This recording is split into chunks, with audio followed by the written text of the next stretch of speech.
Hai sobat-sobat, selamat kembali pada channel Lim Beta KB. So, sebelum tu Lim nak ucapkan selamat tahun baru lah untuk semua sahabat-sahabat yang subscribe, yang tengok video ni. So, sekarang memang dekat Malaysia ni kes COVID semakin banyak. So, Lim harapkan semua tu keluar, kalau boleh tu pakailah mask. Pakai mask, lepas tu balik rumah tu cuci tangan, lepas tu mandilah dulu nak buat apa-apa tu. So harapnya diucapkan semua tu sihat-sihat semualah. Okay. So hari ni Lim nak buat video ni tentang makanan ikan laga. Sebab Lim dapat banyak pertanyaan daripada sahabat-sahabat lain tu tanya dekat Lim, okay, makanan apa yang harus kita bagi dekat ikan laga. So hari ni Lim akan buat video terangkan sama ada kita nak bagi makanan hidup macam jentik-jentik lah, DM lah, Moina lah, ataupun pellet. Okay? So, sekarang Lim akan cakap tentang pellet dululah. So, kelebihan pellet tu memang dia, yang pertama tu dia mudah nak dapat. So kalau macam pellet tu mudah je kita nak dapat. Kita dah boleh beli dekat kedai ke, pada seller-seller yang ada jual ke, mudah dah dapat. So nak beli 10 gram, 100 gram, berapa gram pun boleh. Lepas tu balik pun mudah nak simpan. So kita biasanya Lim akan letak dalam bekas-bekas ni ya. So berapa bekas Lim letak? Bekas macam ni. Lepas tu bekas macam ni. So size lain-lain lah semua. So Lim akan letak, so ikutlah pada ikan mana Lim nak bagi tu. So first thing tu mudah dah dapat. Kedua, mudah nak simpan. Yang ketiga, kelebihan untuk pellet tu, biasanya untuk pellet tu dia bersih. So tak payahlah kita nak risau macam kalau kita bagi ikan laga kita tu takut ada penyakit ke apa ke, takut kotor ke. Kebiasaannya pellet tu dia dah proses. So in general pellet tu memang dah bersih. So kita boleh bagi je dekat ikan laga kita. Okey? Yang tu kelebihan untuk guna pellet.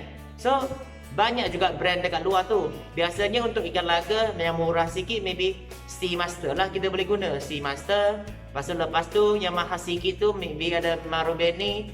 Marubeni tu adalah berapa size. Okey? Boleh you orang boleh tengok juga kat Google ada size 3, 4, 5, 6. So lepas tu yang mahal sikit tu mungkin ada Hikari yang protein lebih tinggi lagi, ataupun pellet-pellet yang pada seller-seller macam otak-otak kita yang buat. So macam dekat Wesley Tan dia ada Super Bites. Macam Ning Beta tu dia ada pellet, super pellet dia lah Ning Beta tu. So you orang boleh tengok je dekat Telegram dia orang, Facebook dia orang. Kalau you orang nak beli boleh je macam order dengan dia orang. Okay. Lepas tu kalau untuk pellet ni biasanya kita bagi je dekat ikan. So far Lim guna pellet tu okey je. Tetapi ada juga macam kita rasa kadang-kadang tak boleh banding dengan makanan hidup.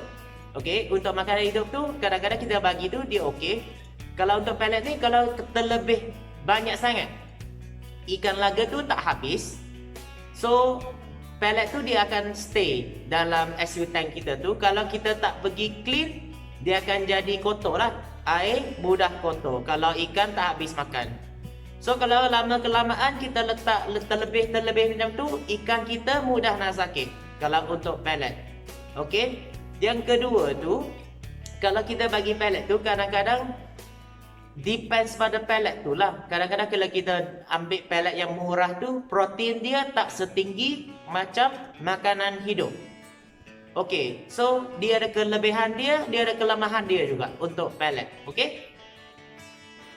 So untuk makanan hidup pula.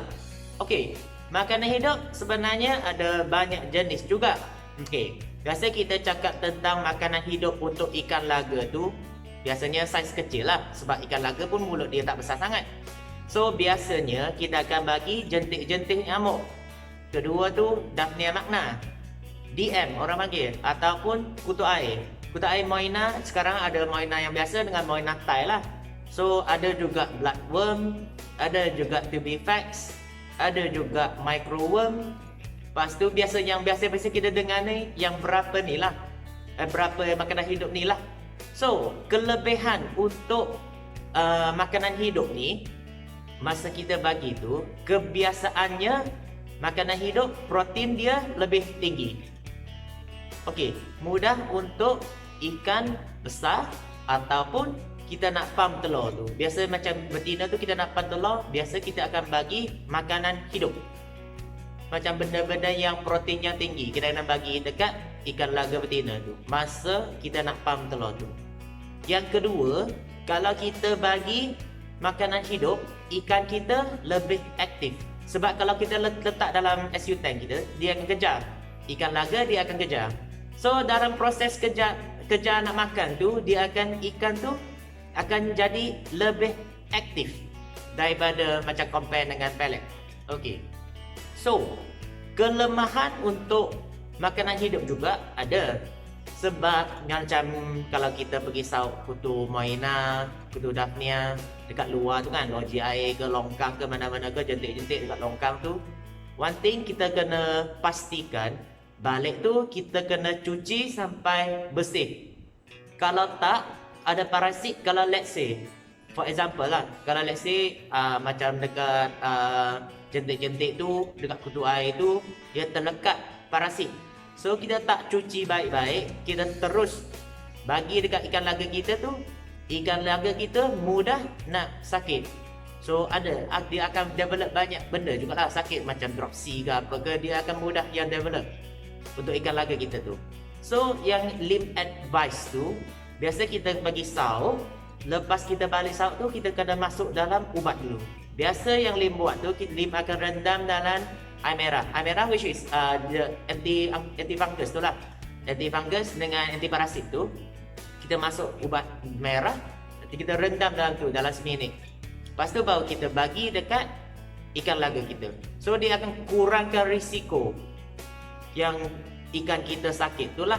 So yang ni untuk makanan hidup.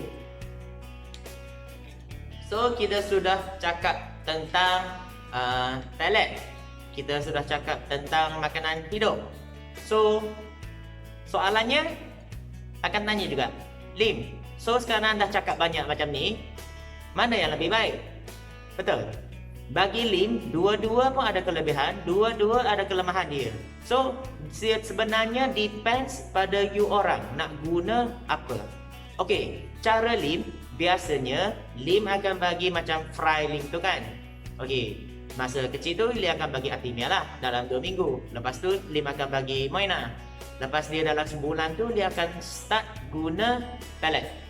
Lepas tu yang dewasa, ikan laga dewasa tu semua Lim akan guna pellet semua. Okey, macam kebiasaan hari yang biasa-biasa tu semua Lim akan bagi pellet.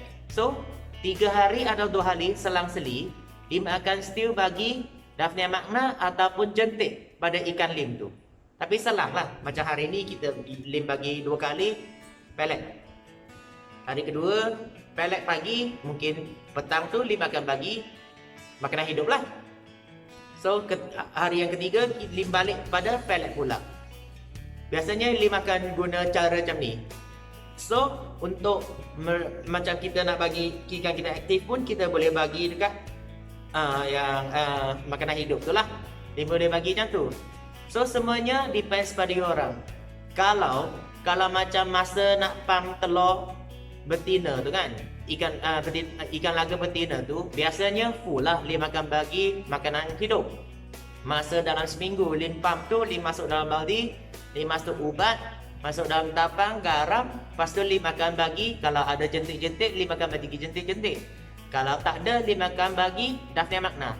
So pagi sekali, petang sekali. So biasanya 2 kali Lim bagi selama seminggu, baru Lim start breed. So yang tu cara Lim.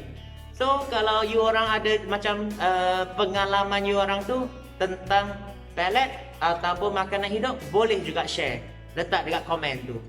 Sama-sama kita belajar. Okay guys, so sharing Lim hari ni sampai sinilah. Kalau ada apa pertanyaan, boleh je macam tulis dekat komen. Kalau Lim tahu, mesti Lim akan jawab. So terima kasih banyak guys. Thank you.